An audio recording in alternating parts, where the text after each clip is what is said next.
scoreboard.com. We're here live in the RCTV 19 studios with our first ever Friday night scoreboard show. I'm John Myers. This is Bailey Johnson. Thank you for joining me here, Bailey. How you doing today? You making it good? Yeah. Well, we're finna press a button. So let's see what this button does. Oh.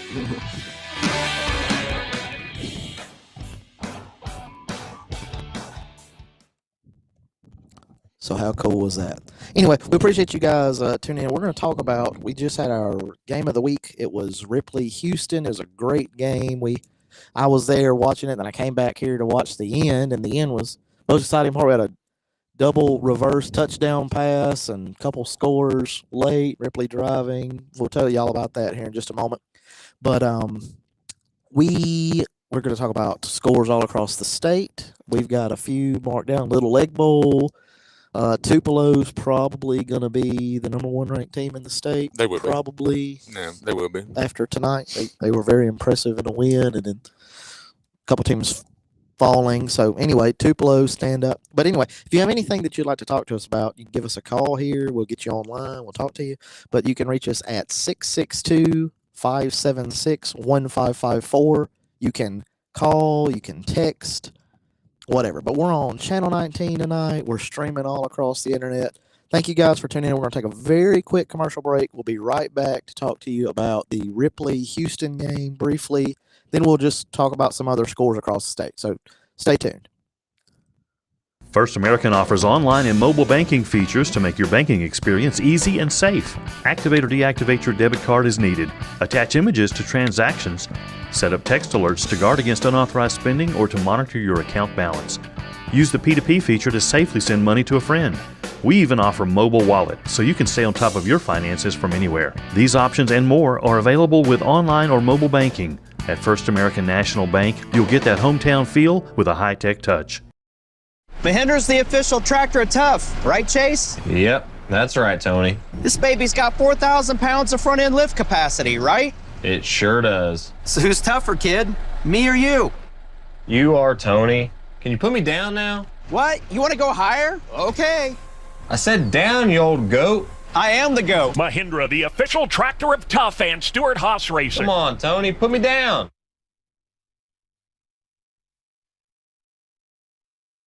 Inflation and rising prices keeping you up at night? Ashley Furniture is hiring in Mississippi. We have immediate openings on our manufacturing and warehouse teams, and we want you.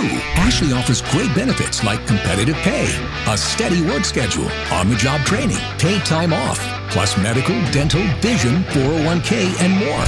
Ready to take the first step into your new career? Apply today at ashley.com/apply now, or visit us at one of our facilities in Ecru, Ripley, Saltillo, or Verona. No matter how young you are.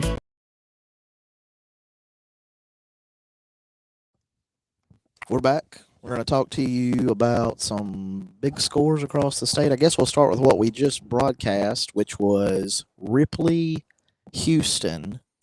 It was a big game, 4A playoff implications, district title implications. We had a great game, really. So we watched the end of that here in the studio. We're at the RCTV 19 studio. We watched the end. So Ripley's down, and Houston is driving.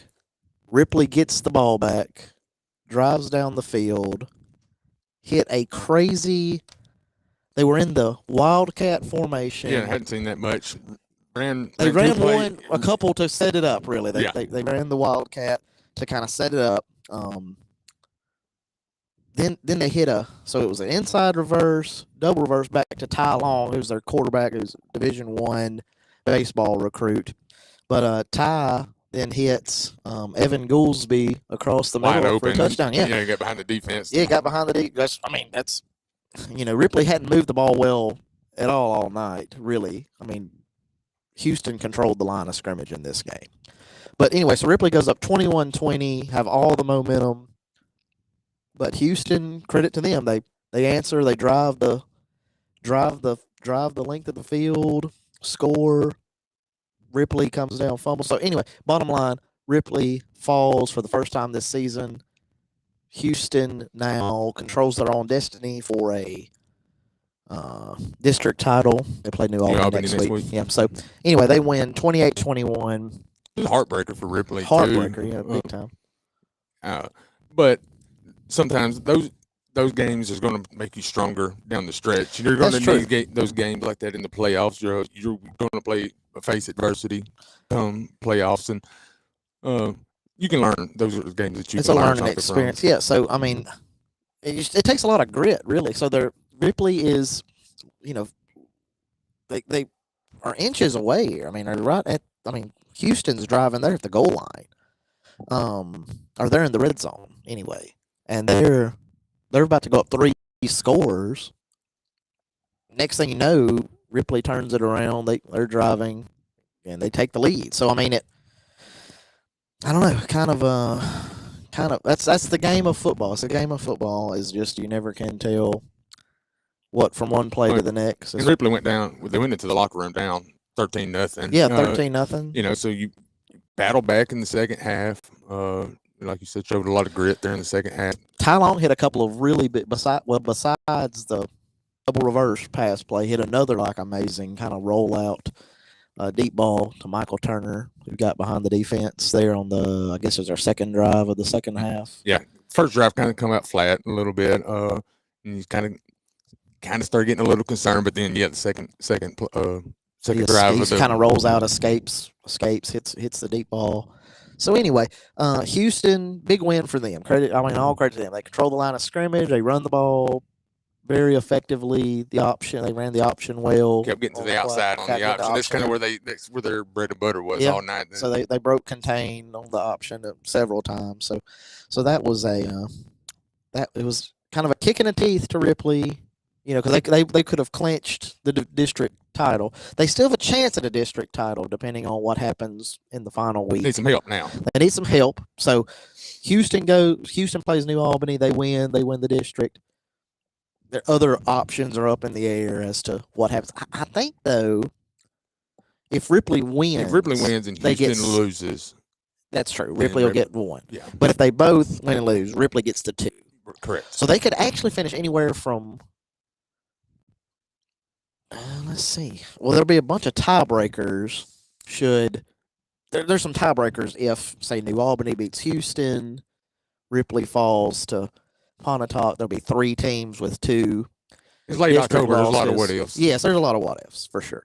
So we'll just have to see what the last week of the season unfolds. We'll have coverage of that this next week. So we kind of had a list. So that was our game of the week. We may actually get somebody, Kedrick or Owen or somebody that was there at that game to call to give us their thoughts on that. But what are some big games that we had marked down?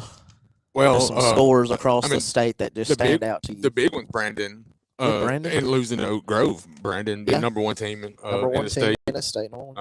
I mentioned last week that I thought Tupelo was the number one team in the state last week. I think they go down to the Jackson area, play Murrah, blow them out. What was that final 42-6? 42-6. And Tupelo's just been thumping. They have everybody. Been thumping. I mean, they beat a really good Madison Central team. Go to Oxford. Oxford's been hitting. Well, so that's another one on our list here tonight. To start with Little Egg Bowl that we'll talk about. A little spoiler in a moment. We'll talk about that. Yeah, I mean maybe. I mean we'll see. Bailey, of course, the Mississippi State fan. I'm an Ole Miss guy, so we'll talk about that probably too. Some college football. You never can tell what we might talk about here. But anyway, so I'm just about to. We'll talk about some more games, but I'm gonna get an update from DeSoto County. Bob Bakken, who covers DeSotoCountyNews.com and DeSoto County Sports for us. He was calling a game for the radio tonight, but I'm about to give him a call. We're going to get him on the line and see what he's got to say. So give us just a second here.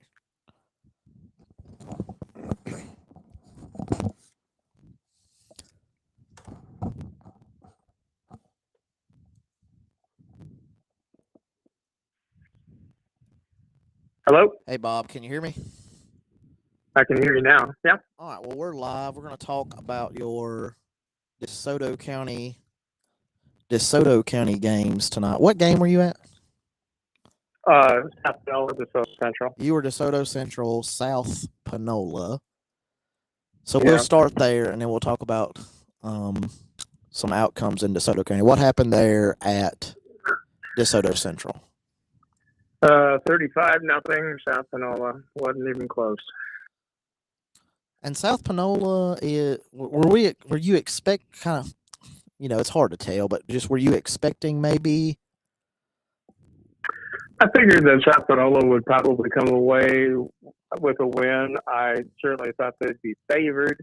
However, I thought that DeSoto Central would put up a little bit more of a contest tonight than they did. This one was pretty much over from the very beginning as the Tigers scored their first touchdown. Just 10:20 remaining in the first quarter. That came after a fumble recovery. DeSoto Central had the ball first, and a fumble gave the ball to the Tigers at about the 35-yard line. And from there, they went in. Julius Pope gets a touchdown, a 19-yard run to make it 7-0, and we were just barely into the ball game. They also got another touchdown in the first quarter from Michael Johnson, a 2-yard run.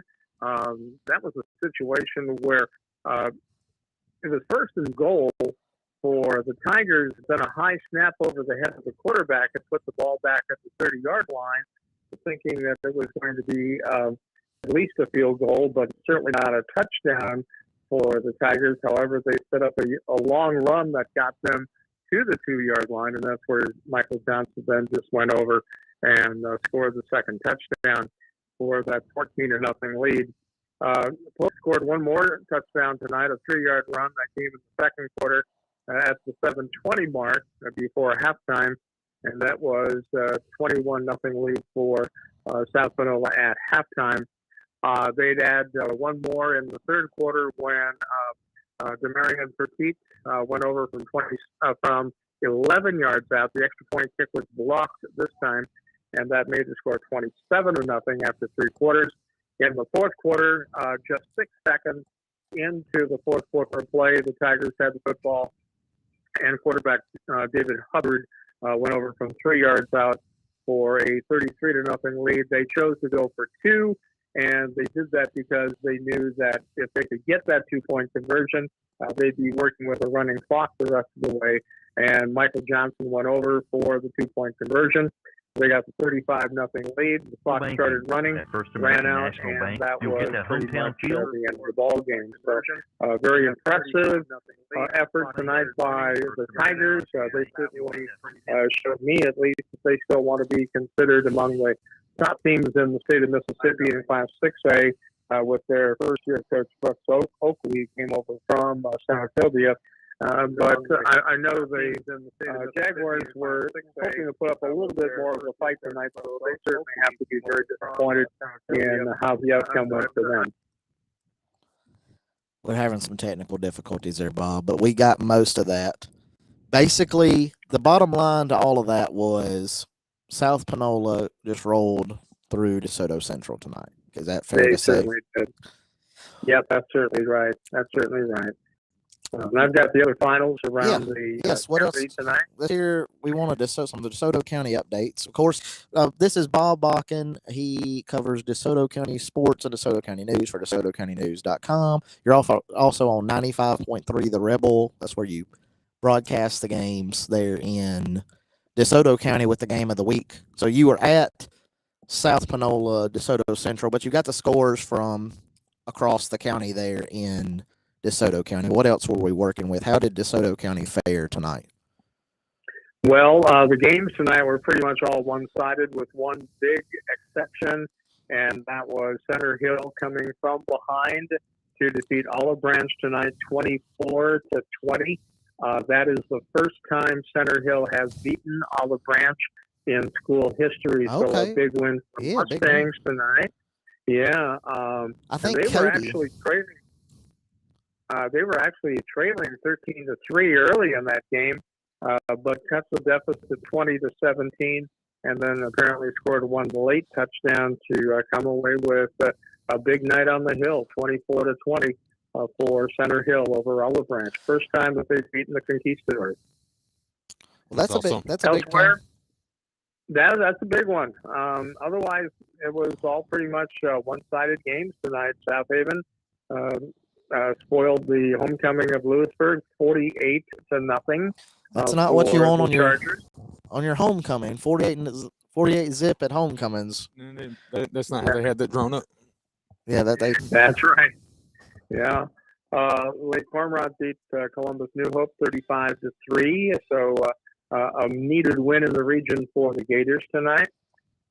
Hernando had a 37-0 lead over Horn Lake. It ended up being 37-7 as Hernando bounced back from their loss to DeSoto Central just 1 week prior. And Horn Lake, under their first-year coach Brandon Jackson, is still looking for their first win this year. They're winless on the season. And then one more, North Point Christian, playing in Tennessee, defeated Memphis Sheffield by a score of 49-7. This particular night was a special night at North Point as they were observing the 50th anniversary with the school and also bringing back a Tennessee State Championship football team, their coach, to be honored tonight as well. So it was a special night for North Point / SBEC as they rolled up a big win against Memphis Sheffield, 49-7. That's a non-district, non-region game for them, but still a pretty nice win for the Trojans as they head toward the end of their region season. Have a big game against Lausanne Collegiate coming up here at the end of the year, and Lausanne is very potent, and that would be a tough one for the Trojans to come up with a win. So that's as far as the DeSoto County schools tonight, pretty much with the exception of the Olive Branch Center Hill. I would dare say upset, but Center Hill won't say that, obviously. But with that comeback victory, otherwise, it's pretty much all one-sided games tonight. Well, I mean, so, yeah, Center Hill, whether you want to call it an upset or not, beating somebody for the first, especially an in-county rival for the first time in school history, whether or not it's an upset or not, that's a big one. That's probably the biggest storyline in DeSoto County tonight, would you say? Oh, I think so. And especially since the two schools are very close to each other. You know, they're both technically in Olive Branch, and especially now since they've had annexation, that school is now officially part of Olive Branch.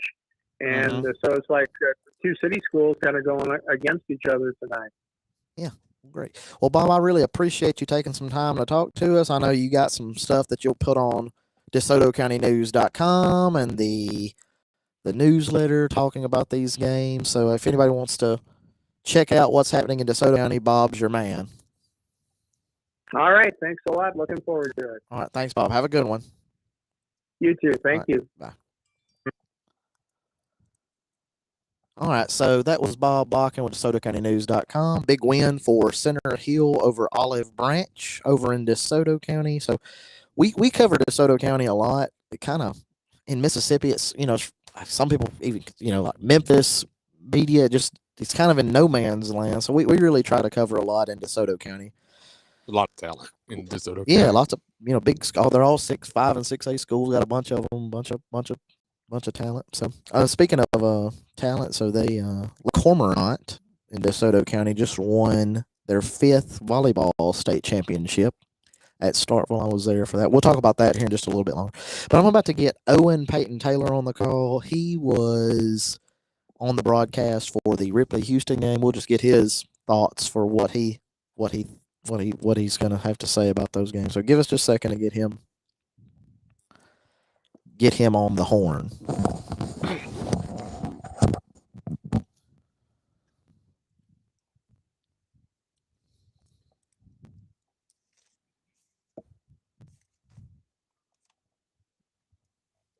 Owen, can you hear me? 6, 2, 5. Well, we thought we were going to get Owen on the phone. I think he just left the game. Oh, hold on. Here he is. OPT. Hold on just a second. Let me get you. flipped over. All right, can you hear us? I can. How are y'all doing? Man, we're doing great. We're here with the Scoreboard Show. We're talking scores. We just got an update from DeSoto County. We had talked briefly, just hit the highlights of the Ripley game. You ended up being at a thriller tonight. Yeah, no doubt about it. I mean, I'm now making it back to New Albany, getting gas, and it was a heck of a game. I mean, there's really no way to describe it. I mean, it started out. If you like action, it started out exactly that way. Opening kickoff. Get yourself familiar with the name Jamal Cooperwood, because he took the opening kickoff back on the first play. One of 2 touchdowns he had. He was impressive, John. He was very impressive, yes. I think he had to end up with close to 2 yards rushing, if not getting over that. Really, and that's a Houston team that I'd heard a ton about. Jalen Washington, they lose him to an injury. And, I mean, man, I can't imagine Cooperwood is the number 2 back on your team. He's the number 1 back. He might be the best running back I've seen all year, John. I don't say that. He's tough. I know. He was very tough. He runs hard. He can also get to the corner. I mean, he's very super explosive.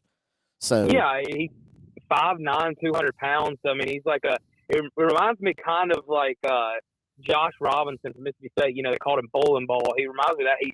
He can run between the tackles. He can break off a couple and keep his legs turning, or he can beat you on the outside. But that was the case there. He gets the opening kickoff, and then they score on a quarterback sneak, 13-0. It looks like Houston is just a more physical football team at that point. But then Ty Long, he made a lot of big plays all night. Was able to hit Turner down the field, and then later they punched in 13-7 when we go to the half. Houston responds and makes 20-7, and then all of a sudden Ripley gets the momentum. Ty throws a pick, and it looks like Houston's about to make it a 3-score game, but the Ripley defense, like they have all year, comes up big. Got a 4th down stop. They go the other way, and it then a quick touchdown for Ripley. And then you saw, I think you put it on Twitter, the double reverse pass. Yeah, man. End zone. They dug deep into the playbook tonight. The offense has stalled out a little bit.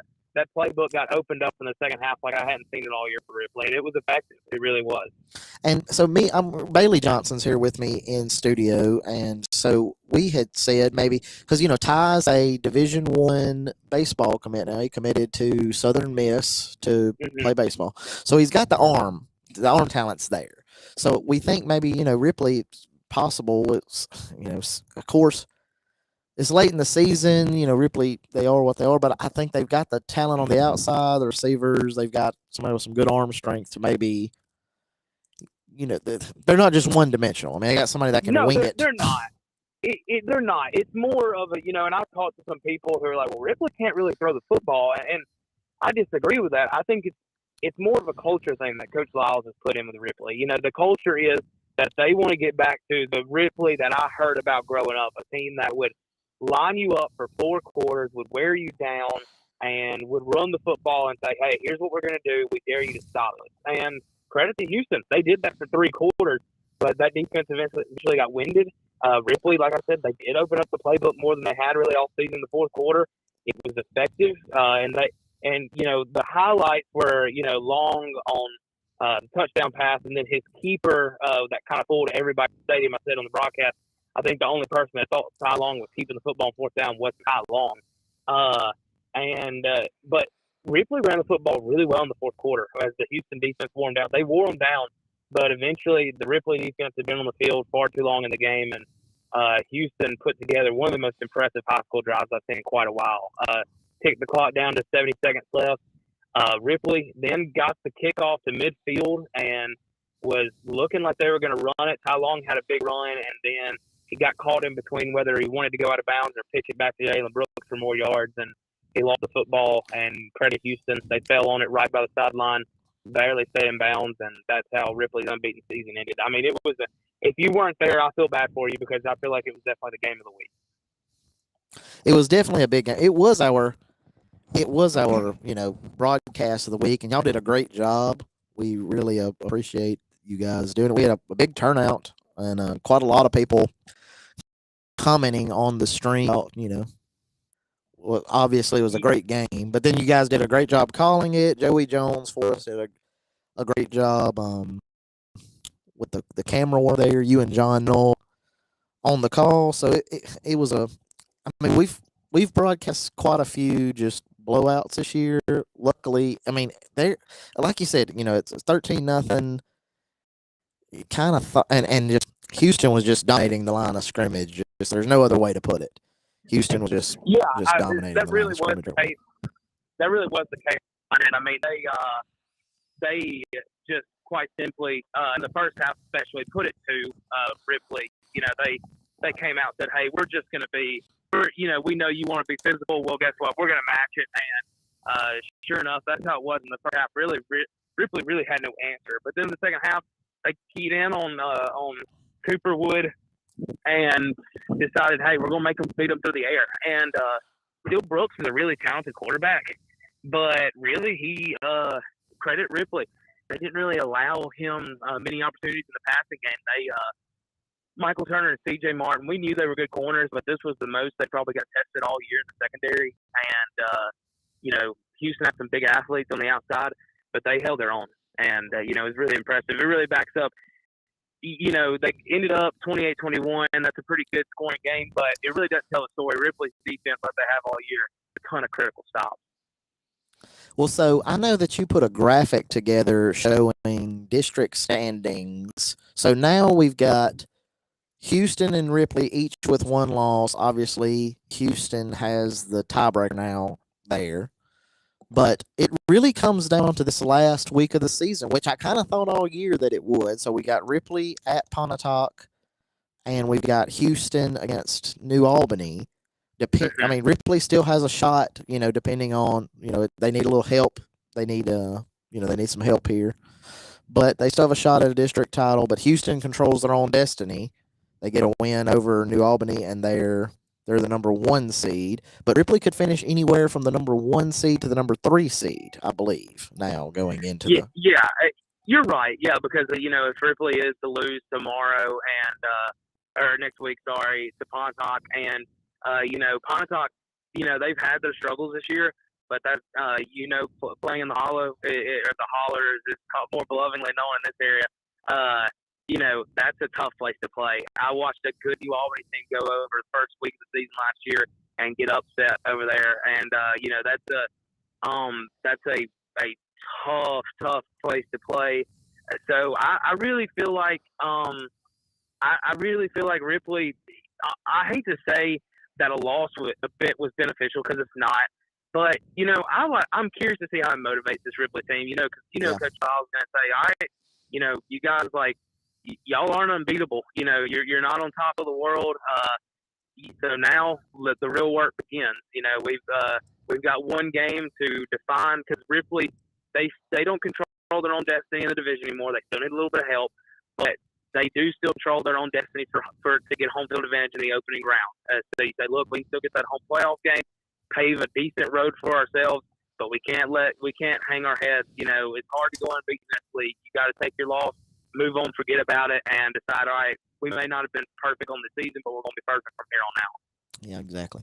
Well, it was a great game. We'll have some additional thoughts on that between now and next week, and we'll kind of see what it does. But me and Bailey had said before you got on the line how, again, you wanted to get the win, but, kind of can build off the loss, perhaps.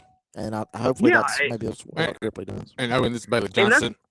I thought Ripley showed a lot of guts in the second half. Like you said, they go into the locker room down 13-0 in a battle. Second drive of the second half, the big play the big pass from Ty. So and then just down the stretch, fourth quarter played really tough. So I thought it was a gut check for them the night that they answered, and again they're going to get that chance again to do so next week. Yeah, Bailey, you're exactly right, man. I mean, that was that was the one thing that I kind of worried about, because I knew Houston was going to be their toughest test this season, and even at home. And I thought about it. This team has been threatened. They've been down maybe a touchdown in the first quarter, but they've never been in that. All right, it's gut check time, and Houston put them there in the first quarter tonight. I mean, it wasn't just okay. They got the open score. I mean, they had them 2 scores, had multiple opportunities to make it a 3-score game. Ripley really got gut check time, and I said before the year, I said Ripley has the chance to be a state championship team, but they're going to need Ty Long to take step from. He's a pretty good kid, a pretty good quarterback. To all right, he's a leader, and tonight, a lot of people are going to. I talked about it earlier. We can be prisoners of the moment, and people are going to say, Ty that fumble. Ty Long balled out tonight when this team needed him most. You have your one play mistake. That game doesn't come down to one mistake. So Ty and that offense showed a lot of guts when nothing was working and not keep their head down. They came and they battled. And so, I think, and this is a team with only 3 seniors too in the starting lineup. So this is a team that they've still got a lot of building to do over the next 2 years. So I feel pretty good about where the Tigers sit in the future and also this year. Yep. Well, all right. Well, we know that you've been on the call tonight, and you're just getting back to New Albany. So we're going to move on and talk about some other stuff. But we appreciate you taking the time to talk with us tonight. OPT. Yeah. Oh yeah, John. I'm always happy. I appreciate you and RCTV letting me do this every week. It's the first time I've done football since 2019, and it's been a blast, man. I'm excited to finish out this year for playoff push for the Tigers. And I'm excited to keep working with y'all. So appreciate it. Yeah, man. I've been watching you. The scoreboard shows. Been great. So keep it going. Okay, thanks, man. Have a good one. All right, y'all All do. Right, bye. All right, so that was Owen Peyton Taylor, who does football broadcasting for RCTV 19, and he's actually Owen's superstar in the sports world. He's worked for me since I think 2018. I can't really remember now. The years run together in pre-COVID times, but he's worked for me for a while writing, and he went to Ole Miss with he's got a degree in sports broadcasting, sports journalism, something along those lines. So anyway, appreciate him taking the time to talk to us. We're going to move on and talk about some other scores from across the state. What about the Little Egg Bowl? What do we have? What do we have there? Well, Starkville, 35-21. Oxford, I don't know. I haven't watched Oxford this year. Just kind of keeping up with them. They're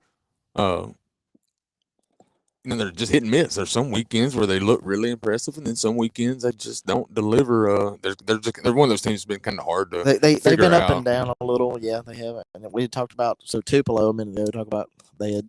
Yeah, Tupelo. I mean, put it to them. Yeah, I don't know that they have allowed any more than 14.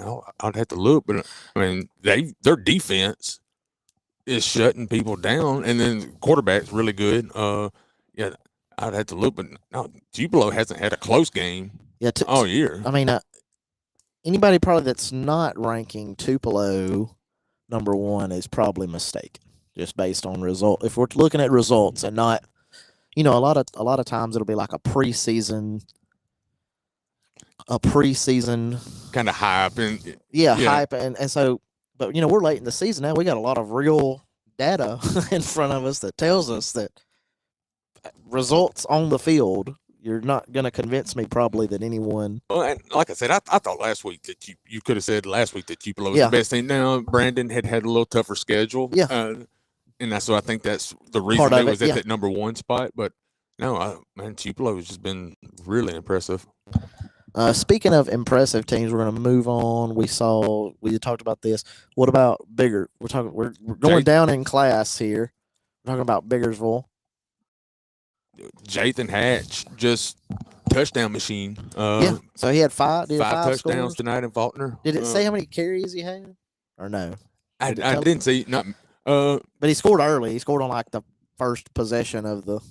Early and often. Yeah. So what was that final? Biggersville Faulkner. 55-0. 55-0. Which Biggersville's beat. I mean, they're undefeated. They beat everybody in 1A. I'd have to look it up. They've outscored their 1A opponent something crazy. I don't know that Biggersville isn't the number 1A. They're close. I mean, it's them. There's a couple teams down south, a couple teams in the north, but Biggersville has looked extremely impressive, and I would say that Biggersville has got. You're not going to find playmakers too many teams with the playmakers that Biggersville has at 1A. In the 1A level. No, they got Drew and Dylan Rousey, who they connected on a big touchdown, I know, tonight. I think like 48 yards. Might have had another score, but I know they had at least one big connection. I think Rousey had two, I think. Two. So, Biggersville has been probably the most impressive team. They're in 1A, and the competition that they play because who's in their district. They're going to run away with their district. I mean, and they've clinched the district title already. But they're very, very stout. Biggersville is. Somebody who had squared off against Biggersville is Walnut. And so we've got a report from Walnut. Got back in the win column tonight, and we're going to talk about that real quick. So let me get a call for that. Give us just a second, and we will have Mr. Mark Rao talking to us about the Walnut win over Myrtle tonight to keep their playoff hopes alive. So just give us just a second here to.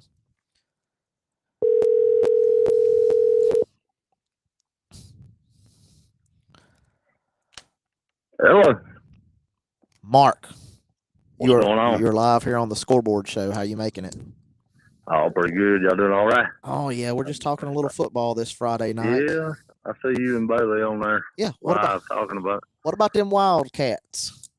Well, they got back in the win column tonight, and it was a must-win game for them. And they had to have it, yeah.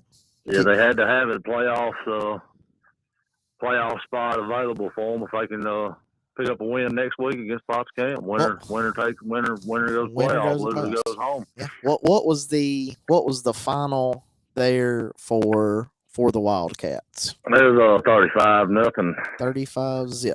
Yeah, Wildcats. So that officially eliminated Myrtle from playoff contention. Myrtle is officially eliminated. Yeah, Walnut had a 4-0 lead at halftime. Really kind of sluggish in the first half, and the third. How they score in the first? Kamari and Gray caught a deep ball from Drew Jackson on the first touchdown, and the second touchdown, I'm not 100% sure they were down the goal line, and I never figured out actually who scored the second touchdown. A scrum. They had a scrum to score. Yes, but Kamari had 3 touchdowns on the night and an interception. He had himself a night. Yes, he had himself a night. He's a good ball player. He did. He had a very good night. Sure did.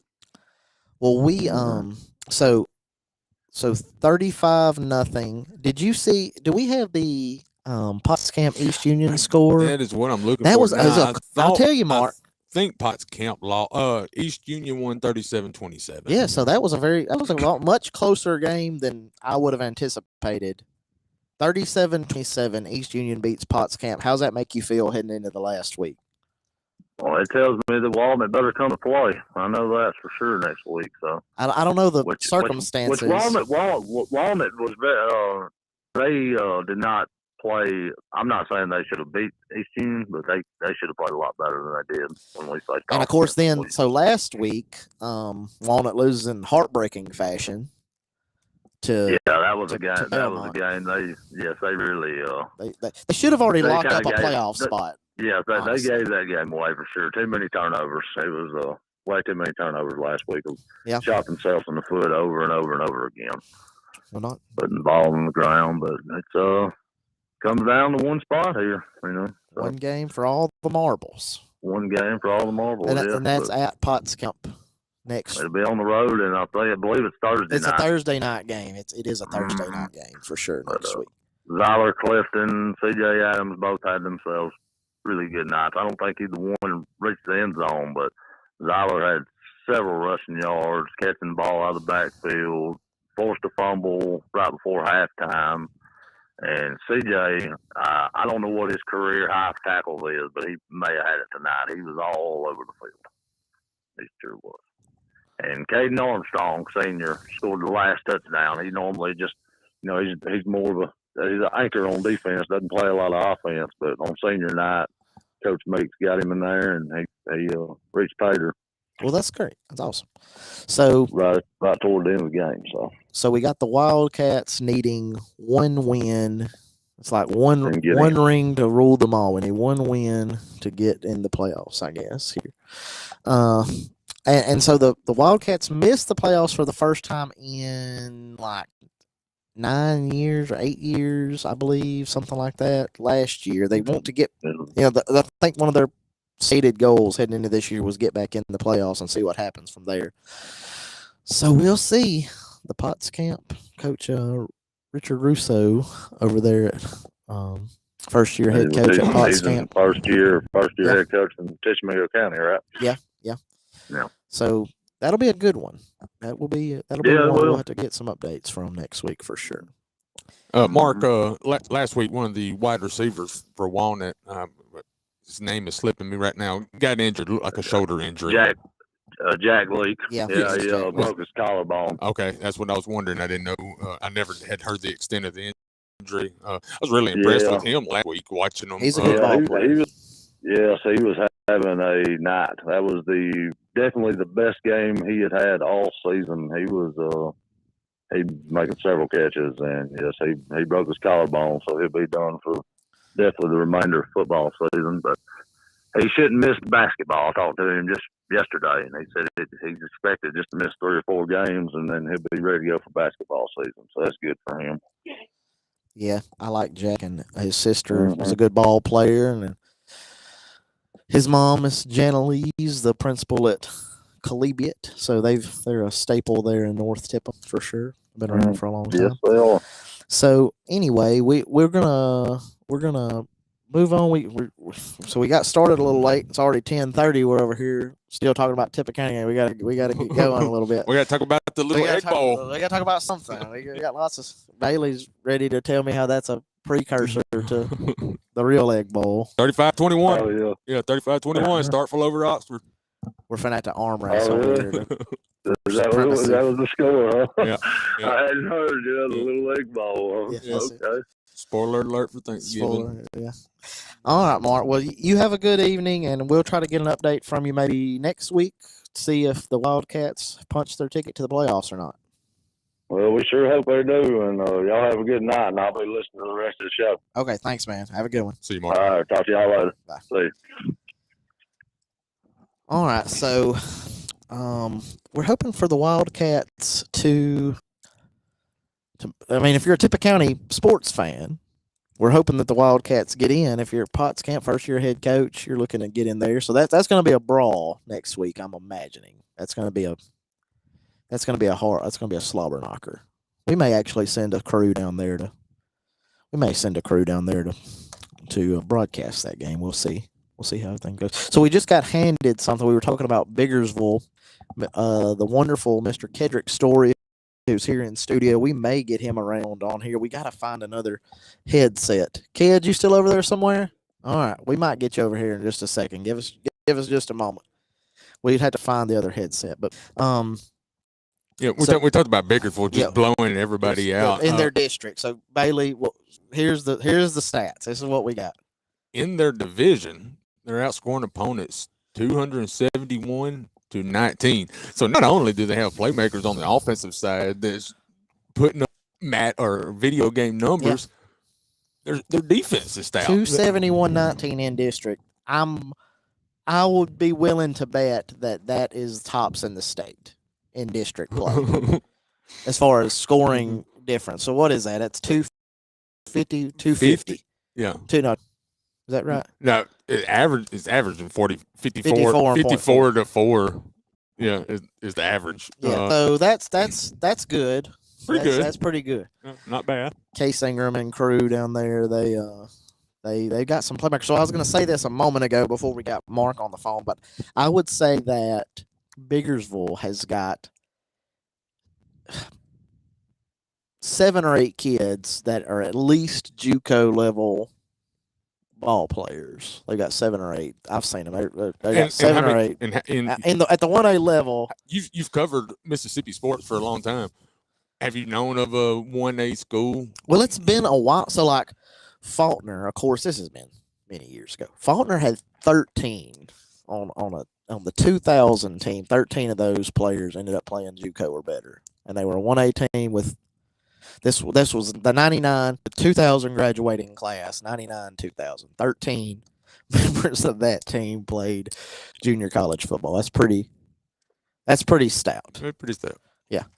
But I'm sure there's been some others, but still, I mean, they've got right now, I can't think of just a whole lot of other ones that have had that many. But they got some ball players, and of course we talked about Hatchie, tremendous athlete, Trey Gunn. They just got several ball players. But anyway, so 54 scoring opponents, 54-4, and they've pitched like 5 shutouts or something, 6 shutouts this year. So they're doing it up big in Biggersville Town. So we've So let's just finish a rundown. So we've talked Tippah County, Faulkner falling, Ripley falling, Walnut picking up the lone win in Tippah County. Let's move over to Alcorn County, and we'll talk about so we had Corinth pulled up there. Yeah, crazy game. Crazy game there. They fall in overtime to Shannon. I had some notes on that. If you it's 34-28 was the final score. Corinth had a 4th and 1. They were okay, so yeah, it was 4th and 3, and they sent out the field goal kicker Burciaga, and he gets a roughing the kicker. So they're on the 3-yard line. Then they're like, well, we're going to punch this thing in. They're in overtime. Throw a pick. Shannon gets the ball. They score. And I'm being told is they just completely rush the field and do it up. I don't know if they tear down the goalpost or not, but I doubt it. But so heartbreaker with Corinth falling to a I guess that's a district. I believe so. Is it district, Shannon? Yeah. So a big district win for Shannon, getting the pick there. At the goal line, or maybe even in the end zone, and kept turning around and scoring. So I think maybe I'd have to look at the district standings, but Corinth is probably in an uphill battle there for I don't know what their standings are. We'll try to pull that up maybe in a moment, but still. So we've talked about Biggersville and Alcorn County. We talked about Kossuth, I know, got a win. Kossuth won big over Manatee. Manatee, yeah. So what was that final? 35-8. 35-8. I know they were up pretty. I think that was like even a running clock game, I believe, and then maybe Manatee scored in the second half to cut it to 35-8.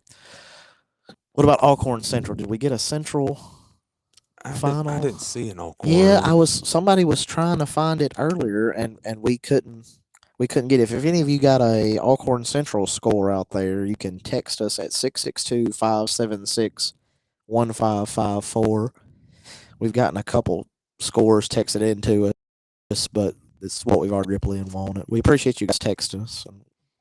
And so that Kossuth and Manatee game, we talked about it. That was both of them were 6-2. That pretty much gave Kossuth the Region 1. They pretty much won their district with that game. That's kind of the deciding game in Region 1. So Kossuth has got some really good. We talked about Biggersville having some playmakers. Kossuth's got some real good playmakers. They got so we talked about Ty Long being a Division 1 baseball recruit. Kossuth also has that. They got a Hank Eaton who is committed to Auburn to play baseball. He's a really good baseball player. He's actually like a top. I think I saw him in like the top 100 in the nation. He's the number 1 player in Mississippi for his whatever. He's a junior this year, so it was 2024. Mm-hmm. So in the class of 2024, he's the number 1 player in Mississippi. He's committed to Auburn. He's a ball player. But anyway, so they got him, Jack Johnson, who was the district player of the year last year. So they've got several playmakers. Kossuth in 3A is really, really tough. And I think I think they played for North Half last year, I believe, or either the game before North Half, one or the other. And so look out for them in the playoffs. We'll try to find an Alcorn Central score to finish updating for Alcorn County. Union County, we had East Union. Just to mention this real quick, because I did pull it up here. Corinth and Shannon, they were both went into this game 2-1 in their district. But Itawamba, it was kind of so that district. Itawamba, they may not. I mean, they're among the top 3 teams, I would say, in 4A. Talk about athletes. Yeah, they got some studs. They got some dudes that can play. So that they're near the top in 4A in the state, in my opinion, out of just teams that I've followed and saw. So what's that? Do you have that district standings or just? Itawamba, they won tonight. That's going to put them at 4-0 in the district. Put Shannon at 3-1 and Corinth at 2-2. Okay. So Itawamba's already beaten Shannon. Yeah. Yeah. So that they'll be number 1 in that district. Okay. Cool. We'll try to the playoff picture. We can see a little bit of where teams are about who will be in the playoffs, who's eliminated, but it's like most years, especially in a lot of these districts, it comes down to the final week of the season before you really know. There's a few like Itawamba's gonna win that one, but those are probably few and far between. Yeah, most of the time it's just like Ripley's situations where you can be number 1 or 3, and a lot of times you have that. And I think going last year, Ripley could have finished anywhere from 1 to 4. They played Pontotoc the last week of the season, and then Pontotoc beat them to get the dish. So anyway, just a lot of years it comes down to that, not just in 4, but really all these. And we talked about how Biggersville's kind of ran away with theirs. You get that occasionally, but more often than not, you're going to come down to that last week to really figure out what's going on. You'll see a lot of times start early in the football season, crowds kind of slim, but then you start getting in these big games, you kind of get a little football weather, a little breeze in there, and then and tonight, Ripley. Tonight was a great night for football as far as weather and just atmosphere. Is big turnout. So we're thinking next week we'll go back to talk about our broadcast game of the week. Probably going to send multiple crews out next week. We're going to just see. We're going to see how it goes, but we may cover multiple games next week. We're going to see. We're going to see what's shaking. But anyway, so Union County, East Union Potts Camp. We talked about that briefly. That was 37-27. Mm-hmm. East Union, I believe. Let's see. Well, have East Union and Baldwin played yet? Or is that the final game of the? I'd have to look that up. I can't recall who the final. That may be another one that. That may be another one that it's going to come down to the final week of the season to see. Yeah, it's going to have to because they're both they're both 4-0 in their district. Yeah, so I guess they will then play the last week of the season. Winner. We may even go broadcast that game. I don't know. We'll see. But yes, East Union Baldwin for the 1 seed there, and then Belmont, Potts Camp, Walnut. We're gonna be the 3-4, out of that group of 3. We'll just see what happens the final week of the season. I mean, so there's still a lot up in the air there in that 2A. What about New Albany? Talk to Union. New Albany. They traveled. I think that game, but anyway, there's that South Pontotoc. They win 56-14. So and still that's another one. It's final week of the season. Them in Houston to kind of see who's where, and then of course Myrtle had lost to. Hey, we got somebody calling. We may see what they got for score. Let's see. This may be the Alcorn Central score. Hey Kent, how are you? John, I'm sorry to call you so late, but I've got a little. I'm confused here. Hold on just a second, Kent. Hold on just a moment. Sure. You're on the air with us here with the scoreboard show. You're patched into the board. So I'm here with Bailey Johnson. We're doing our scoreboard show. I thought you might have a score for me for Alcorn Central. I do not. I heard the last was 16-6 in the fourth quarter. Alcorn Central was leading that game. I have not heard a final. Okay, well, if you get a final, text it to me or call me. We'd love to have it. I thought that's what you might be. I sure will. But is it something I can answer for you? I know you. Yeah, who won the Houston-Ripley game? Scorebook had it Houston winning, but Ripley was just on Facebook as the region champs. Or Ripley, rather, was. So I just wonder who won that game. No, Houston won. Houston won that game kind of in a, interesting fashion, but they did win. So the district champion for that district has not been fully decided yet. Okay, well, TJ Tigo had put a picture on Facebook earlier of a bunch of the guys and had region champs. No. And so that's what confused me. No, that's not it. I was like, they lost and they're region champs? I don't understand that. No. No region champion has been decided there. I didn't think so. I thought it was a little premature, but anyway. All right. Oh, if you get the central, if you get the central score though, do text that in to me. I sure will, John. Thank you. Thanks, Kent. Thank you for having me. All right. Bye. Bye. That was Kent Mahundro, former sports editor for the Daily Corinthian. I thought he might have the central score for us. We're still looking for that. So if you're out there and you got the central score, shoot me a text, shoot me a call.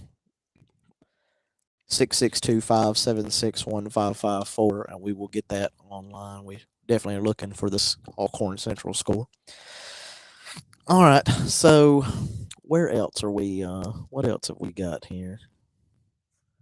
Those interesting scores that you see from around the area, around the state.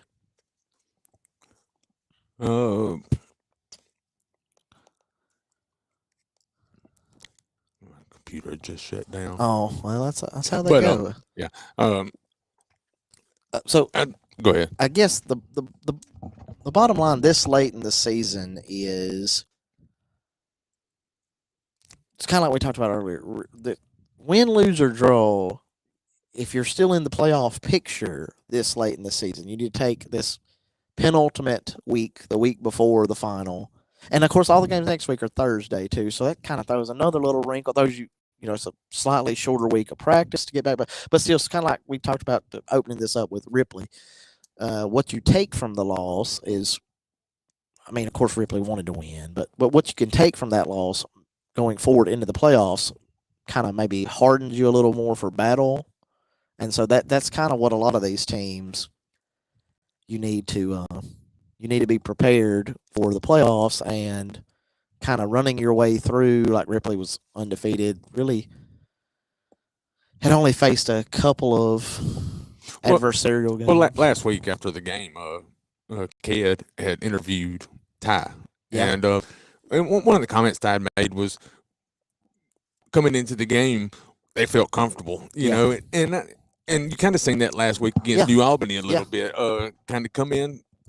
Ripley's been on a roll, so it's hard, especially for younger kids, not to start hearing that hype. And so, I'm guilty of it with all these teams. Like, we hype them up. Like we're posting their pictures, videos, talking about the big plays, yada yada yada, and they see a lot of that, not just from us, but lots of newspaper clippings and talking about the wins. So yeah, man, you kind of start believing your own hype is the worst thing that a team can do, especially this late in the year. Yeah, so, like you said, Ripley wanted to win, but if you're going to lose a ball game, it's better to do it in early or mid-October than early November. True. That's true. If you're going to take a loss, you might as well take one now and figure – and especially because they battled in the game, and so you can kind of make it – they didn't roll over.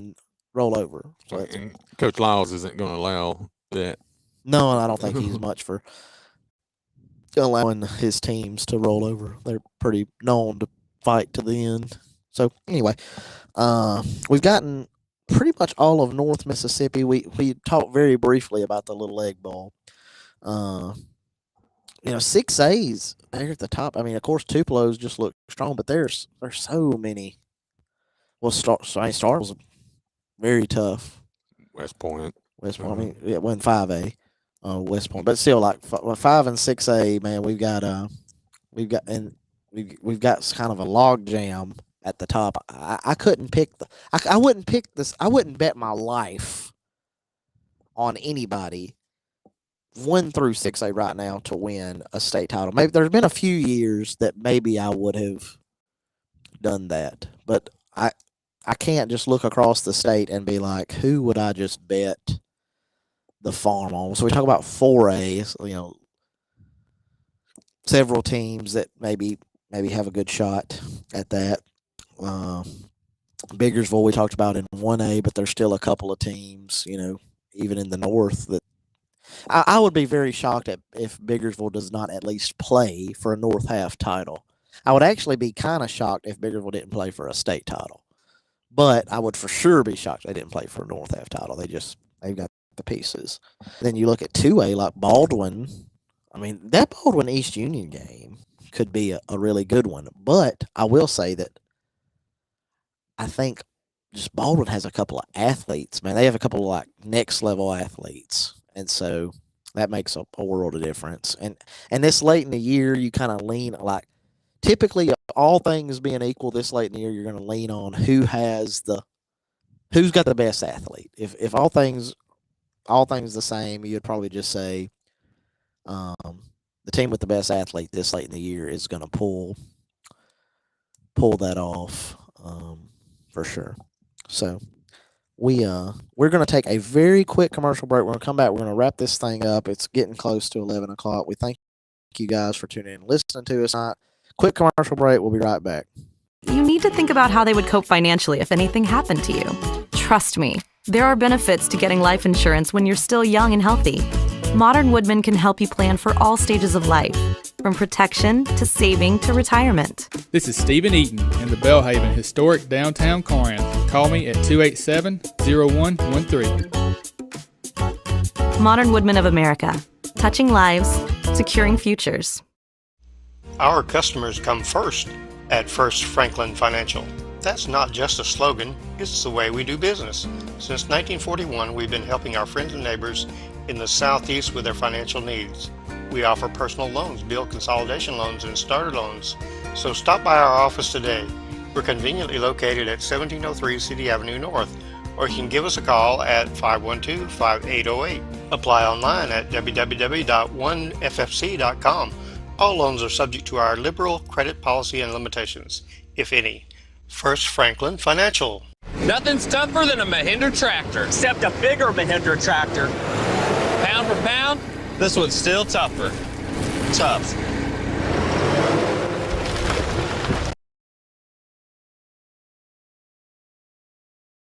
All right, we're back. We're just going to call out some scores from across the state. Bailey will handle that. He's looking at some scores that we've had either sent to us or he's just pulling up that we're finding online and just talk about some scores. Maybe we'll briefly talk about interesting scores we see there. So what do you got, Bailey? Let's just go down the line talking about scores from tonight.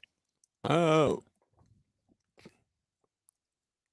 I don't know if that ever went final. Oh, it had Water Valley was up 27-7 early on Booneville. Yeah, I did see where Water Valley, I believe, pulled that off. I'm not positive that's the final, but Madison Central's 35-6 over Germantown. Okay. Battle for Madison County. Yeah. Of course, Houston 28-21. Itawamba beat Caledonia 34-7. And you talked about a couple. You talked about a couple of teams there that their volleyball teams had played for the state title. As Caledonia, they won, and then Germantown lost to Brandon. Volleyball championships, which I'll run through those in a moment. But let's just keep talking about Smithville beat HW Byers 28-22. That was a close one. Faulkner beat Byers. You did that game. Yeah, that was a good one. That was a good one. Yeah, that was a really good game. Clinton 12-6 over Grenada. And Columbus 28-11 over Saltillo. Of course, Tupelo we talked about winning 42-6. Pontotoc and North Pontotoc. I don't know if we mentioned that one earlier. Pontotoc traveled on the road 121 to 13. I don't think we had mentioned that earlier. No, that was and so Ripley is at Pontotoc to finish the season, the regular season next week. And that Pontotoc team's good. I mean, definitely not a cakewalk, and as Owen kind of about going to the Hollow is not an easy task, as Kedrick will tell you about. The Center Hill. We mentioned that earlier in the broadcast. The Center Hill 24-20 over Olive Branch, first win over Olive Branch in school history. I've seen some cool videos and pictures coming out of that. Like you said, anytime pick up the first win over a program in school history is. Holly Springs 24-14 over Byhalia. What was that? 24-14 Holly Springs over Byhalia. Okay. And that's all I'm seeing. As far as finals, that's cool. All right, so I'm going to just run through. Congratulations to all of our MHSAA volleyball state champions. We were there. We'll have pictures and video. We've already posted a bunch of them for these teams, but I'll just start of 6A down to 1A of who won. Brandon, who's the best volleyball team, public school anyway, MHSAA team in the state for sure that I've seen. But anyway, Brandon won 6A, Lake Cormorant won 5A, Caledonia won 4A, and those were all yesterday. Then today, Our Lady Academy won 3A, Belmont won 2A, and Ingomar got their first state title in volleyball school history with claiming the 1A state championship. I do believe this was OLA, Our Lady Academy. I think it was their 15th. I believe it was their 15th volleyball state championship. Wow. Either 14th or 15th. So they're just a dominant volleyball program.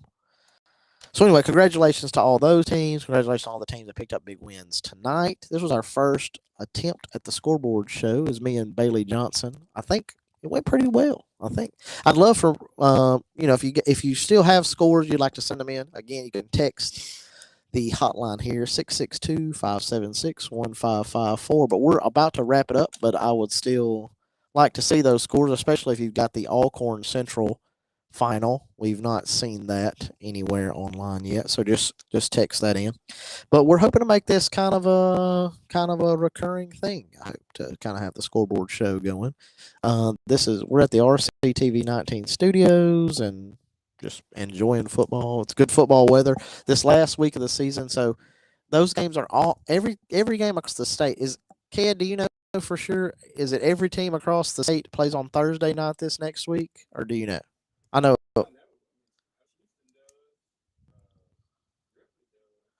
I believe it's everybody plays Thursday, the last week of the season, I believe is what it is. So it's even possible that we have some broadcast Thursday night, and then Friday we come and just have a recap of the playoff picture, which will be firmed up for sure by then, and who goes where and who plays what, and yada, yada, yada, et cetera, et cetera. So anyway, thank you guys for tuning in and listening to not only our game broadcast, but the scoreboard show here. I'm John Myers. This is Bailey Johnson. What do you think about it tonight, Bailey? I thought it was good. I thought the calls were good. Yeah. We would love more calls. So just save that number, 662-576-1554. We're going to try to come back next week and we'll talk playoff. The playoff picture will be hammered out in most cases by the time we talk to you again. So anyway, it's been great. You guys have a good one. Good Friday night. For John Myers, Bailey Johnson, y'all have a good one. Peace.